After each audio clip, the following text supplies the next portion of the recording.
Hi friends, అందరికీ నమస్కారం. Friends, హైదరాబాద్లో మరో దారుణ ఘటన జరిగింది.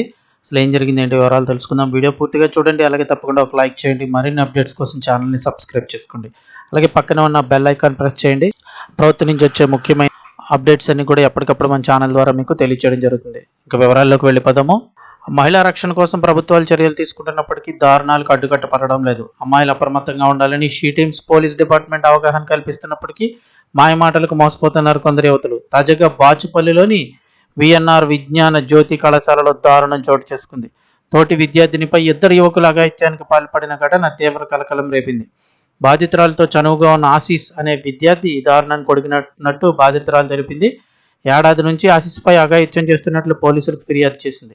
ఆశీస్తో పాటు ప్రవీణ్ అనే వ్యక్తి తనపై మిస్బిహేవ్ చేసినట్లు పోలీసుల ఫిర్యాదులో అయితే పేర్కొంది.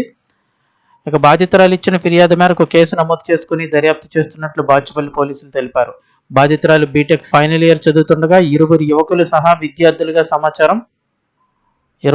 కూడా సహ విద్యార్థులుగా సమాచారం.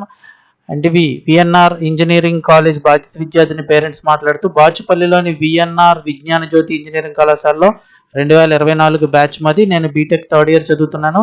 నాపై ఇద్దరు నా క్లాస్మేట్స్ అఘాయిత్యానికి పాల్పడ్డారని.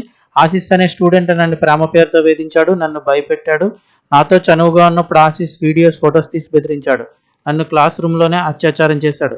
ఏడాది నుంచి ఆశీస్ అనే స్టూడెంట్ నాపై అత్యాచారం చేశాడు. ఆశీస్తో పాటు ప్రవీణ్ అనే స్టూడెంట్ తనపై మిస్బిహేవ్ చేశారు. నాకు మత్తు పదార్థం ఇచ్చి ఓయో రూమ్స్కి తీసుకువెళ్లి ఆశీస్ అత్యాచారానికి పాల్పడ్డాడని అయితే చెప్తున్నారు. నేను స్పృహలో లేనప్పుడు వీడియోస్ తీసి బ్లాక్మెయిల్ చేశారు. నాకు జరిగిన అన్యాయాన్ని పేరెంట్ దృష్టికి తెచ్చాను. మా పేరెంట్స్ కాలేజీ మేనేజ్మెంట్ను ప్రశ్నించారు. కాలేజీ నుంచి ఎలాంటి రెస్పాన్స్ లేదు. దీంతో బాచుపల్లి పోలీస్ స్టేషన్లో ఫిర్యాదు చేశాం. మేము ఇచ్చిన ఫిర్యాదు మేరకు కేసు నమోదు చేసుకుని దర్యాప్తు చేస్తున్నారు బాచుపల్లి పోలీసులు. ఫిబ్రవరి 28న ఎఫ్ఐఆర్ నమోదైంది. ఇప్పటి వరకు ఎలాంటి చర్యలు లేవు. మాకు న్యాయం జరగాలని బాధితురాలు తన గోడు వెళ్లబోసుకుంది.